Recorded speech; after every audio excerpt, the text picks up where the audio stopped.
ಭಾವದಿಂದ ನಿಲ್ಲಾನದಿಂದ ಭೂಮಿ ನಿಧಿಯ ಜಯದಿಂದ ಈ ಪ್ರೇಮದಾನವ ಪ್ರೇಮದಾರಿ ಮಿನುಗಿದಂತೆ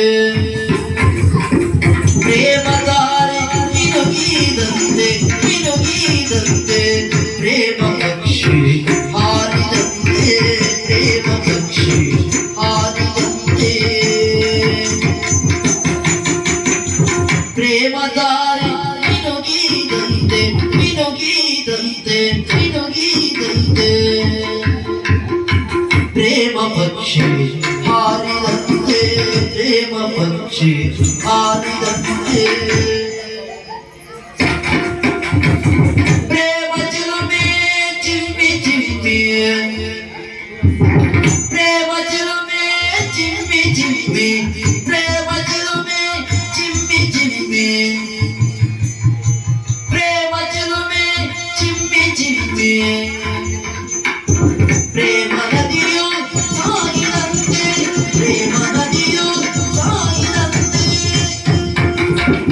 ಪ್ರೇಮದ ಮೊಳಗುತ್ತೀಗ ಪ್ರೇಮದ ಮೊಳಗುತ್ತೀಗ ಪ್ರೇಮದ ಮೊಳಗುತ್ತೀಗ ಮೊಳಗುತ್ತೀಗ ಪ್ರಣಯನಾಗದ ಜೀವವೀಣೆ ಹಿಡಿಯುತ್ತಿಗುದು ಜೀವವೀಣೆ ಹಿಡಿಯುತ್ತಿಗುದು ಹಿಡಿಯುತ್ತಿಗುದು ಹಿಡಿಯುತ್ತಿಗುದು ಭಾವದಿಂದ ಜ್ಞಾನದಿಂದ ಭಾವದಿಂದ ಜ್ಞಾನದಿಂದ ಭೂಮಿನದೆಯ ಜಯದಿಂದ ಭೂಮಿನದೆಯ ಜಯದಿಂದ ಈ ಪ್ರೇಮದಾನವ ಜೀವವೀಣೆ ಹಿಡಿಯುತ್ತಿಗುದು ಹಿಡಿಯುತ್ತಿಗುವುದು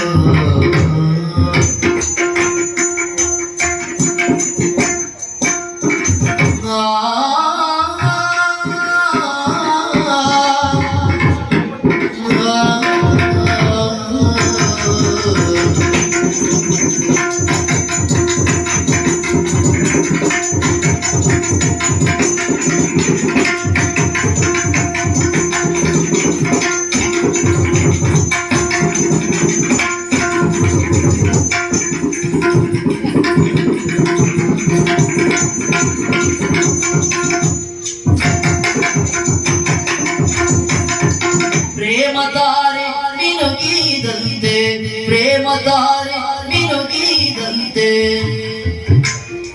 ಪ್ರೇಮ ಪಕ್ಷಿ ಹಾರಿದಂತೆ ಪ್ರೇಮ ಪಕ್ಷಿ ಹಾರಿದಂತೆ ಪ್ರೇಮ ಚಿಲುಮೆ ಚಿಮ್ಮಿ ಚಿಮ್ಮಿ ಪ್ರೇಮ ಚಿಲುಮೆ ಚಿಮ್ಮಿ ಚಿಮ್ಮಿ ಚಿಮ್ಮಿ ಚಿಮ್ಮಿ ಪ್ರೇಮ ನದಿಯು ಸಾಗಿದಂತೆ ಪ್ರೇಮ ನದಿಯು ಸಾಗಿದಂತೆ ಪ್ರೇಮದ ಮೊಳಗುತ್ತೀಗ ಪ್ರೇಮದ ಮೊಳಗುತ್ತೀಗ ಮೊಳಗುತ್ತೀಗ ಪ್ರಣಯನಾಗದಿಂದ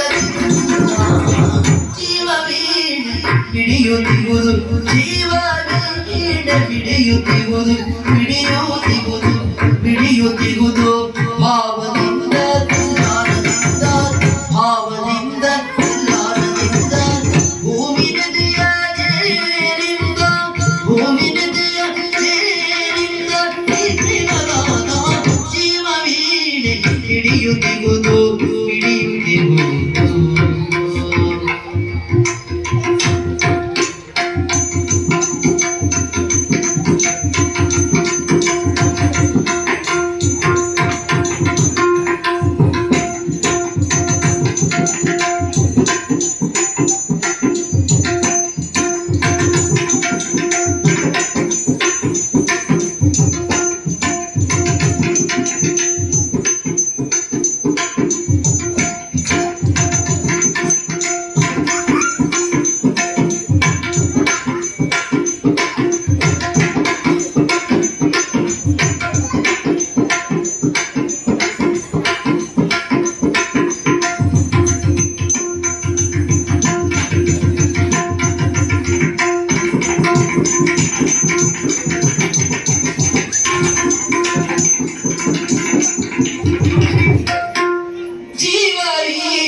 ಹಿಡಿಯುತ್ತಿಗುವುದು ಹಿಡಿಯುತ್ತಿಗುವುದು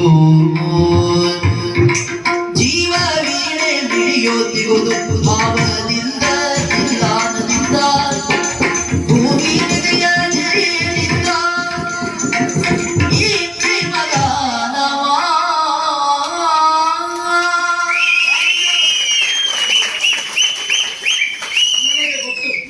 ನಿನ್ನ ಮನಸ್ಸು ಯಾಕೆ ಹಿಂಜರಿಯುತ್ತಾ ಇದೆ ಹೇಳುವುದಕ್ಕೆ? ಹಳೆಯ ಪ್ರಕರಣವನ್ನು ನೆನಪಿಸಿಕೊಳ್ಳುತ್ತಾ ನೀನು ಏನೋ ಅನಾಹುತ ಆಗಬಹುದು ಮುಂದೆ ಎನ್ನುವಾಗ ಭಯ ಪಡ್ತಾ ಇದೆಯಾ? ಭಯ ಬೇಡ, ನೇರವಾಗಿ ಹೇಳು. ವಂಶಿ, ಈ ಮನೆಯಲ್ಲಿರುವವರೆಲ್ಲರೂ ಬುದ್ಧಿವಂತರು, ಆದ್ರೆ ಮನಸ್ಸು ಮಾತ್ರ ಕಠೋರ. ನನಗೀಗ ಅನ್ನಿಸುವುದು ಹೀಗೆ, ಏನು ಕಠೋರ ಮನಸ್ಸಿನ ಬುದ್ಧಿವಂತರಿಗಿಂತಲೂ ಮೃದು ಸ್ವಭಾವದ ನಿಮ್ಮ ಮನಸ್ಸು ಹಿಡಿಸಿತು ನನಗೆ. ನನ್ನನ್ನು ನೋಡ್ಲಿಕ್ಕಿಲ್ಲ, ಎಲ್ಲರೂ ನಿಕೃಷ್ಟರಿಂದ ತಾತ್ಸಾರದಿಂದಲೇ ಮಾತನಾಡುವುದು. ಹೌದಾ? ಆದ್ರೆ ನೀನು ಹಾಗಲ್ಲ, ಎಳ್ಳಿನಷ್ಟು ಎಳ್ಳಿನ 2 ಭಾಗದಷ್ಟು ಲೋಪವನ್ನು ನ್ಯೂನ್ಯತೆ ತರತಮವನ್ನು ಕಂಡವನಲ್ಲ ನೀನು. ನಾನು ಯಾಕೆ ಹಾಗೆ ಕಾಣಲಿಲ್ಲ ಕೇಳು. ನನ್ನಂತೆ ನಿನಗೊಂದು ಮನಸ್ಸು ಅಂತ ಇರ್ತದೆ, ನನ್ನಂತೆ ನಿನಗೊಂದು ಹೃದಯ ಅಂತಿದೆ. ಆ ಹೃದಯಕ್ಕೆ ಎಳ್ಳಿನಿಂದ ನೋವಾಯಿತು ಅಂತ ಆದ್ರೆ ಸಹಿಸುವಂತಹ ಸಹನಾಶಕ್ತಿ ನಿನಗಿಲ್ಲ ಎಂಬ ಕಾರಣಕ್ಕೆ ಬೇಕಾಗಿ ಆ ಹೃದಯಕ್ಕೆ ನೋವು ಮಾಡಿಲ್ಲ. ವಂಶಿ, ಇತ್ತೀಚೆಗೆ ಯಾಕೋ ನಿನಗೆ ನಿದ್ದೆ ಬಂದಾಗ ನಾನೇ ಒಂದು ಗಾಳಿ ಹಾಕ್ಬೇಕು ಅಂತ. ನೀನು ಗಾಳಿ ಹಾಕಿದ್ರೆ ಮಾತ್ರ ನನಗೆ ನಿದ್ದೆ ಬರುವುದಂತ. ನೀನು ಎಚ್ಚರವಾದಾಗ ನಿನ್ನ ಕಣ್ಣು ಭಾಗದಲ್ಲಿ ನಾನೇ ಇರಬೇಕು ಅಂತ. ನನ್ನ ಕಣ್ಣು ಮುಂದೆ ನೀನಿದ್ದು ಚೂತು ನನಗೆ ಯಾವುದೊಂದು ಸ್ಫೂರ್ತಿ ತುಂಬುವುದು ಅಂತ. ನೀನು ಮಾತಾಡುವಾಗ ಪ್ರತಿ ಮಾತು ನನ್ನದೇ ಆಗ್ಬೇಕು ಅಂತ. ನನ್ನ ಮಾತಿಗೆ ನೀನು ದೊರೆಯದಂತ ಕಾಲಕ್ಕೆ ಯಾವುದೊಂದು ಸಂತೋಷ ಕೊಡುವುದು ಅಂತ. ನೀನು ಹೆಜ್ಜೆ ಇರುವಾಗ ಜೊತೆ ಹೆಜ್ಜೆ ನಾನು ಇಡಬೇಕು ಅಂತ. ನನ್ನ ಹೆಜ್ಜೆ ಜೊತೆ ನಿನ್ನ ಹೆಜ್ಜೆ ಸೇರಿದಾಗ ಬದುಕಿನ ಹೆಜ್ಜೆ ನೇರವಾಗುವಂತ. ನೀನು ನಾನಾಗಬೇಕು ಅಂತ. ನಾನು ನೀನಾಗಿ ನೀನು ನಾನಾಗಿ ನಾವಿಬ್ಬರು ಅಂತಂದ್ರೆ ನನಗೆ ಅರ್ಥ ಆಗಲಿಲ್ಲ. ವಂಶಿ, ಹೃದಯ ವೀಣೆಯನ್ನು ನುಡಿಸುವಂತ ವೈಣಿಕ ನೀನಾಗಬೇಕೆನ್ನೋದೇ ನನ್ನ ಆಸೆ. ನನಗಿದು ಗೊತ್ತಾಗಲಿಲ್ಲ ಏನು ಅಂತ. ನಾನು ಏನು ನಾನು ಏನು ನಾನಿನ್ನನ್ನು ಪ್ರೀತಿಸ್ತಾ ಇದ್ದೇನೆ. ಏನಂದೆ? ನಾನಿನ್ನನ್ನು ಪ್ರೀತಿಸ್ತಾ ಇದ್ದೇನೆ. ಪ್ರೀತಿ, ಪ್ರೇಮ, ಪ್ರಣಯ.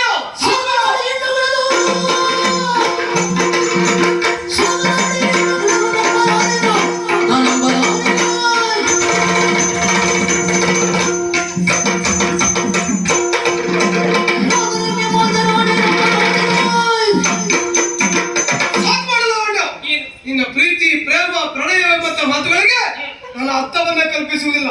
ಯಾಕೆ ಗೊತ್ತಾ? ವಂಶೀಯ ಬದುಕಿನಲ್ಲಿ ಒಮ್ಮೆ ಒಂದು ದುರ್ಘಟನೆ ನಡೆದು ಹೋಗಿದೆ. ಅದನ್ನು ಸಹಿಸಿಕೊಳ್ಳಬೇಕು ಅಂತಾದ್ರೆ, ಮರೆಯಬೇಕು ಅಂತಾದ್ರೆ ನಾನು ಪಟ್ಟಂತ ಕಷ್ಟ ಅಷ್ಟಿಷ್ಟಲ್ಲ. ಹೆಣ್ಣೆಂಬಂತ ಮಾಯೆ ಗಂಡಿನ ಮಾಯೆ ಮನಸ್ಸನ್ನು ಸೇರಿಕೊಳ್ಳುವ ಮೂಲಕವಾಗಿ ವಿಕೃತವಾದ ವಿರೋಧವನ್ನು ಕಾಣ್ತಾರೆ. ಅಷ್ಟೇ ಮಾತ್ರವಲ್ಲ, ಸಂತೋಷವನ್ನು ಅನುಭವಿಸಿದ ನಂತರದಲ್ಲಿ ನಮ್ಮದಾದಂತಹ ಮನಸ್ಥಿತಿಯನ್ನು ವಿಕಾರಗೊಳಿಸುವುದಕ್ಕೆ ಬೇಕಾಗಿ ಹೆಜ್ಜೆಗೊಂದು ಮಾತು, ಹೆಜ್ಜೆಗೊಂದು ಬಣ್ಣವನ್ನು ಬದಲಾಯಿಸುವಂತಹ ಆ ಹೆಣ್ಣುಗಳನ್ನು ಯಾವುದೇ ಕಾಲಕ್ಕೂ ನಂಬಬಾರದು ಎಂಬ ನಿರ್ಧಾರ ನನ್ನ ಮುಂದೆ ಯಾವ ಪ್ರಯೋಜನ ನಡೆಯಲಿಕ್ಕೆ ಸಾಧ್ಯ ಇಲ್ಲ. ವಂಶಿ, ಏನು ಯಾವುದೋ ಒಂದು ಹೆಣ್ಣಿನಿಂದ ನಿನಗೆ ಅನ್ಯಾಯವಾಗಿದೆ, ಮೋಸವಾಗಿದೆ ಎನ್ನುವ ಕಾರಣಕ್ಕಾಗಿ ಸ್ತ್ರೀ ಸಮಾಜವೇ ವಂಚಕರು ಅಂತ ಭಾವಿಸುವುದು ನಿನ್ನ ಶುದ್ಧ ಅಪರಾಧ. ಅಂದ್ರೆ ನೀನು ನಿಂತ ನೆಲ ಭೂದೇವಿ ಹೆಣ್ಣಲ್ವೇ? ನೀನು ವ್ಯಯಿಸುವ ಧನಲಕ್ಷ್ಮಿ ಹೆಣ್ಣಲ್ವೇ? ನೀನು ಕುಡಿಯುವ ನೀರು ಗಂಗಾಮಾತೆ ಹೆಣ್ಣಲ್ವೇ? ನಿನ್ನ ಹೆತ್ತ ತಾಯಿ ಕೂಡ ಹೆಣ್ಣಲ್ವೇ? ಅವಳಿಂದ ಯಾವ ವಂಚನೆಯಾಗ್ಲಿ, ಮೋಸವಾಗ್ಲಿ, ಅನ್ಯಾಯವಾಗ್ಲಿ ಈ ನಿನಗಾಗಿದೆಯಾ? ಹೆತ್ತಂತ ತಾಯಿ ಯಾವ ಮಕ್ಕಳ ಕುರಿತಾಗಿ ಕೆಟ್ಟದನ್ನು ಎಣಿಸುವುದಿಲ್ಲ. ಹೊತ್ತಂತ ಭೂಮಿ ಒಳ್ಳೆಯವರಿಗೆ ಜನ್ಮ ಕೊಡ್ತಾಳೆ, ಕೆಟ್ಟವರಿಗೆ ಜನ್ಮ ಕೊಡ್ತಾಳೆ. ವ್ಯಯ ಮಾಡುವಂತ ದನ ಒಳ್ಳೆಯವರಿರ್ತಾಳೆ, ಕೆಟ್ಟವರಿರ್ತಾಳೆ. ಅದೇ ಕುಡಿಯುವಂತ ಗಂಗಾ ಜಲ ಹೋಗುವಂತ ಪ್ರಾಣವನ್ನು ಉಳಿಸ್ತಾಳೆ ಬಿಟ್ರೆ ಪ್ರಾಣವನ್ನು ತ್ಯಾಗವಿಲ್ಲ. ಹಾಗಂತ ಈ ಕುತ್ಸಿತ ಮನೋಭಾವವುಳ್ಳಂತ ಹೆಣ್ಣೆಂಬಂತ ಮಹಾಮಾರಿ ಗಂಡಿನ ಹೃದಯವನ್ನು ಸೇರಿ ಅಲ್ಲಿ ತನ್ನದಾದಂತಹ ತಾಕತ್ತಕ್ಕಿದ್ದ ಬೀರಿ ಅವರ ಮನಸ್ಸನ್ನ ಹೇರಿ ಆ ಆ ಹೃದಯಕ್ಕೆ ಬೆಂಕಿಯ ಕೊಳ್ಳಿಯನ್ನು ಇಟ್ಟು ರೆಕ್ಕೆ ಬಿಚ್ಚಿ ಹಾರುವ ಹಾಗೆ ಹಕ್ಕಿಯಂತೆ ಹಾರಿ ಹೋಗುತ್ತಾರೆ. ಆದ್ದರಿಂದ ಭಾವನೆಗಳೇ ಇಲ್ಲದ ಹೋದ ಹೆಣ್ಣುಗಳನ್ನ ನಂಬುವುದಿಲ್ಲ ನಾನು. ವಂಶಿ, ಏನು? ಕನ್ನಡಿಯಲ್ಲಿ ಕಲೆ ಇದ್ದಾಗ ನಮ್ಮ ಮುಖವನ್ನ ಕನ್ನಡಿಯಲ್ಲಿ ಗಮನಿಸಿದ್ರೆ ಮುಖದಲ್ಲಿಯೇ ಕಲೆ ಇದ್ದಾಗೆ ಕಾಣಿಸ್ತದೆ. ಹಾಗಂತ ಮುಖದಲ್ಲಿ ಕಲೆ ಉಂಟು ಅಂತ ಮುಖ ತೊಳೆಯುವುದಲ್ಲ, ತೊಳೆಯಬೇಕಾದ್ದು ಕನ್ನಡಿಯ ಕಲೆ. ಅಂದ್ರೆ ನಿನ್ನ ಕಣ್ಣೆಂಬ ಕನ್ನಡಿಯಲ್ಲಿ ದೋಷ ಇದೆ, ಹಾಗಾಗಿ ಹೆಣ್ಣು ಮಕ್ಕಳು ಕೆಟ್ಟವರು ಅಂತ ಅನ್ನಿಸುವುದು. ನೀನು ಏನೋ ಪ್ರೀತಿ ಪ್ರೇಮಕ್ಕೆ ನನ್ನ ಹೃದಯದಲ್ಲಿ ಸ್ಥಾನ ಇಲ್ಲ. ವಂಶಿ, ನೀನೇನೇ ಹೇಳು, ನಾನು ನಿನ್ನನ್ನು ಪ್ರಾಮಾಣಿಕವಾಗಿ ಪ್ರೀತಿಸ್ತಾ ಇದ್ದೇನೆ. ಏನಿದೆ? ಪ್ರೀತಿಸ್ತಾ ಇದ್ದೇನೆ. ನೀನು ನನ್ನನ್ನು ಪ್ರೀತಿಸುವುದು ನಿಜವೇ ಹೋಗುತ್ತಾದ್ರೆ ಆ, ಅಷ್ಟು ಸುಲಭದಲ್ಲಿ ಒಪ್ಪುವುದಕ್ಕೆ ಸಾಧ್ಯ ಇಲ್ಲ. ನಿನ್ನ ಪ್ರೀತಿಯನ್ನು ನಾನು ಪರೀಕ್ಷಿಸಬೇಕು. ಆ ಪರೀಕ್ಷೆಗೆ ಸಿದ್ಧಳು. ನೋಡು, ಉರಿಯುತ್ತಿಯ ಬೆಂಕಿಯನ ವಂಶಿಕಾರರು. ಇದೇನೆ ಈಗ ತಾನೇ ದೇವರ ಕೋಣೆಯಲ್ಲಿ ಹೊತ್ತಿಸಿಟ್ಟಂತ ದೀಪವಿದು ಇಲ್ಲಿಗೆ ನಿನ್ನ ಪರೀಕ್ಷೆಗೆ. ಅರ್ಥವಾಗ್ಲಿಲ್ಲ ನನಗೆ. ದೇವರ ಕೋಣೆಯಲ್ಲಿ ಹೊತ್ತಿಸಿಟ್ಟಂತ ದೀಪದ ಮುಂದೆ ಭಕ್ತರು ಕೈ ಮುಗಿದು ಬೇಡಿಕೊಳ್ಳುವಂತ ಕಾಲಕ್ಕೆ ಆ ಮನಸ್ಸಿನಲ್ಲಿ ಯಾವುದೇ ಒಂದು ಕೆಟ್ಟ ಭಾವಗಳಿಗೆ ಅವಕಾಶ ಇರುವುದಿಲ್ಲ. ಅಲ್ಲಿ ಕಾಣುವುದು ಏಕೋ ಭಾವ, ಭಕ್ತಿ ಪ್ರಧಾನವಾದಂತಹ ಭಾವ. ನಿನ್ನ ಮೈ ಮನಸ್ಸೆಲ್ಲ ಪ್ರೀತಿಮಯ ಪ್ರೇಮಮಯವಾಗಿದ್ದು ಹೋಗುತ್ತಾದ್ರೆ, ನನ್ನನ್ನ ನೀನು ಗಾಢವಾಗಿ ಪ್ರೇಮಿಸುವುದೇ ಹೋಗುತ್ತಾದ್ರೆ, ದೇವರ ಕೋಣೆಯಿಂದ ತಂದಂತ ಈ ದೀಪವನ್ನು ಮುಟ್ಟಿ ಆಗ ಮಾಡಿ ಹೇಳು. ವಂಶಿ, ಹಾ, ಕಾಯೇನ ವಾಚ ಮನಸ್ಸು, ದೇಹ ಮನಸ್ಸು ಮಾತು ತ್ರಿಕರಣ ಶುದ್ಧತೆಯಿಂದ ನಾನಿನ್ನ ಆರಾಧಿಸ್ತಾ ಇದ್ದೀನಿ. ದೇವರ ಕೋಣೆಯಲ್ಲಿರುವಂತ ಈ ಜ್ಯೋತಿಯನ್ನು ಮುಟ್ಟಿದ್ರೆ ನಮ್ಮ ಪ್ರೇಮ ಜ್ಯೋತಿ ಬೆಳಗುತ್ತದಂತಾದ್ರೆ ಹಾ, ನನ್ನ ಮಾತುಗಳನ್ನು ಕೇಳು ವಂಶಿ. ಹೇಳು. ಈ ಅಜ್ಞಾನಿಯಾಗಿಯೂ ನಾನಿನ್ನನ್ನು ಪ್ರೀತಿಸುತ್ತಿದ್ದದ್ದು ಸತ್ಯ.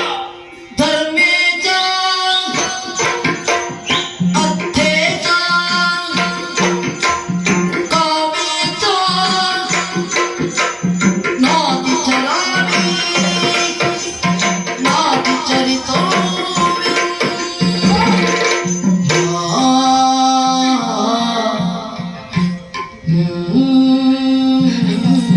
ಲಾವಣ್ಯ, ಲಾವಣ್ಯ, ನಾನೆಂತ ತಪ್ಪನ್ನು ಮಾಡಿಬಿಟ್ಟೆ. ನನಗೆ ಯಾವುದೋ ಒಂದು ಹೆಣ್ಣಿನಿಂದ ಅನ್ಯಾಯ ಆಗಿದೆ ಎಂಬ ಕಾರಣಕ್ಕೆ ನಿನ್ನನ್ನು ನಾನು ಅನುಮಾನದ ಕಣ್ಣಿಂದ ಕಂಡೆ. ನಾನು ಮಾಡಿದ ಪರೀಕ್ಷೆಯಿಂದ ನಿನ್ನ ಕೈಯೆಲ್ಲ ಪೇಂದು ಉರಿದು ಹೋಗಿದೆಯಲ್ಲೇ, ದಯವಿಟ್ಟು ನನ್ನ ಕ್ಷಮಿಸು ಲಾವಣ್ಯ. ವಂಶಿ, ದೇಹಕ್ಕಾದಂತ ಗಾಯ ಒಂದೆರಡು ದಿನದಲ್ಲಿ ಮರೆಯಾಗಿ ಹೋಗಬೇಕು. ಹಾ? ಮನಸ್ಸಿಗಾಗುವ ಗಾಯ ಶಾಶ್ವತವಾಗಿ ಉಳಿಯುತ್ತದೆ. ಅಂದ್ರೆ ನಿನ್ನಲ್ಲಿ ಕೇಳಿಕೊಳ್ಳುವುದಿಷ್ಟೇ, ಏನ್? ಮುಂದೆಂದಿಗೂ ನೀ ನನ್ನ ಮನಸ್ಸನ್ನು ಘಾಸಿಗೊಳಿಸದೆ ಸಹಿಸಿಕೊಳ್ಳುವ ಶಕ್ತಿ ನನಗಿಲ್ಲ. ಲಾವಣ್ಯ, ಯಾವ ಕಾಲಕ್ಕೂ ನಿನ್ನ ಹೃದಯಕ್ಕೆ ನಾನು ವಂಚನೆ ಮಾಡುವುದಿಲ್ಲ. ಈ ಪುಟ್ಟ ಹೃದಯದಿಂದ ನಿನ್ನನ್ನು ನಾನು ದೂರ ಇಡುವುದಿಲ್ಲ ಲಾವಣ್ಯ. ವಂಶಿ, ಆ